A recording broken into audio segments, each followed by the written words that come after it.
જે 1500 રૂપિયા ફી લે છે ને મારી એ ફરિયાદ વધારે એટલી જ છે કે જે આઈ કાર્ડ સપ્લિમેન્ટરી અને અધર એક્ટિવિટીઝના નામે જે ફી જે પૈસા ભરવા માટે કહેવામાં આવે છે નડિયાદ એ શહેરમાં ખરેખર આવેલ વધારો છે. ઇંગ્લિશ ટીચિંગ સ્કૂલ સામે વાલીઓ અને વિદ્યાર્થીઓનો આક્રોશ વધ્યો છે.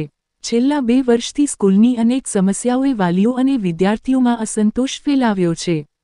સ્કૂલ ફીમાં અણધાર્યો વધારો, ઓનલાઈન પેમેન્ટની સુવિધાનો અભાવ, અયોગ્ય સમયે ફી ઉઘરાણી, સ્વચ્છતા અને સુરક્ષા સંબંધિત ગંભીર ખામીઓ તેમજ મેનેજમેન્ટના અસંતોષજનક જવાબો સામે વાલીઓએ વારંવાર ફરિયાદો ઉઠાવી છે. વાલીઓનું કહેવું છે કે ફી વધારા અંગે પારદર્શિતાનો અભાવ છે અને સ્કૂલના પરિસરમાં સ્વચ્છતા તેમજ સુરક્ષાની ગંભીર ચિંતાઓએ વિદ્યાર્થીઓના સ્વાસ્થ્ય અને સલામતી પર પ્રશ્નો ઊભા કર્યા છે. જે 1500 રૂપિયા ફી લે છે ને એ વધારે છે. બીજું કે જે વાલી સામટે 4 મહિનાની ફી ભરી શકે છે એ વસ્તુ અલગ છે, પણ અમે નહીં ભરી શકતા. અમે મહિને ભરીશું. ને એમનું એક જ કે આપણે કોઈ બી આર્ગ્યુમેન્ટ કરીએ ને તો એક જ કહેવું છે કે ભાઈ તમે પંકજભાઈને લાવો, ટીઓને લાવો કે કોઈને બી લાવો, બરોબર છે, તમારા ફી તો આપવી જ પડશે અને ના ફાવતું તો એલસી લઈ લો. બીજું કે એક ક્લાસમાં 50 જણ કરી દીધા છે, બરોબર છે. હવે પાછળવાળા છોકરાને તો કશું દેખાતું નહીં. આપણે કશું બી રિક્વેસ્ટ કરવા જઈએ તો એક જ વાત, એલસી લઈ લો. સ્કૂલમાં અમારા બાળકો ભણે છે. અમારી ફરિયાદ એટલી જ છે કે જે આઈ કાર્ડ સપ્લિમેન્ટરી અને અધર એક્ટિવિટીઝના નામે જે ફી જે પૈસા ભરવા માટે કહેવામાં આવે છે એ ખરેખર વધારો છે એક જાતનો. તો એ ઓછું કરી આપે, કારણ કે અમે જે નોમિનલ જે મંથલી ફી છે એની અંદર તો એમણે જે વધારો કરેલો છે એ તો અમે આપીએ જ છે. એમાં અમે કોઈ ઓબ્જેક્શન ઉઠાવ્યું નથી. ગવર્મેન્ટના રૂલના હિસાબથી જે 10% છે એના હિસાબથી અમારાથી વચ્ચે ના બોલી શકાય, એ સ્વાભાવિક છે.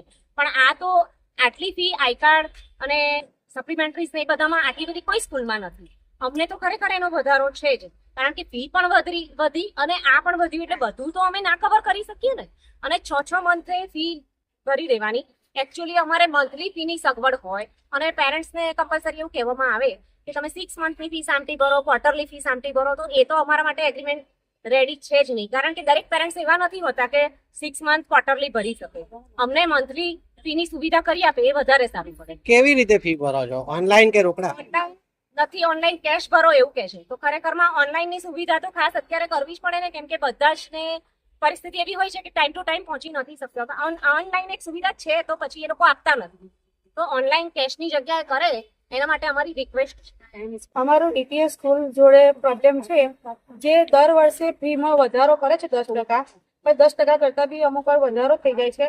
કેલેન્ડરના ગઈ વખત 1280 હતા, આગળ 1490 કરી દીધા છે.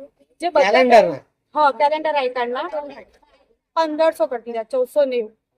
જે દરેક પેરેન્ટ્સ બિલો નથી કરી શકતા ભરવા માટે, અને જે અતિશય બધી સ્કૂલો કરતા અતિશય વધારો છે એમાં.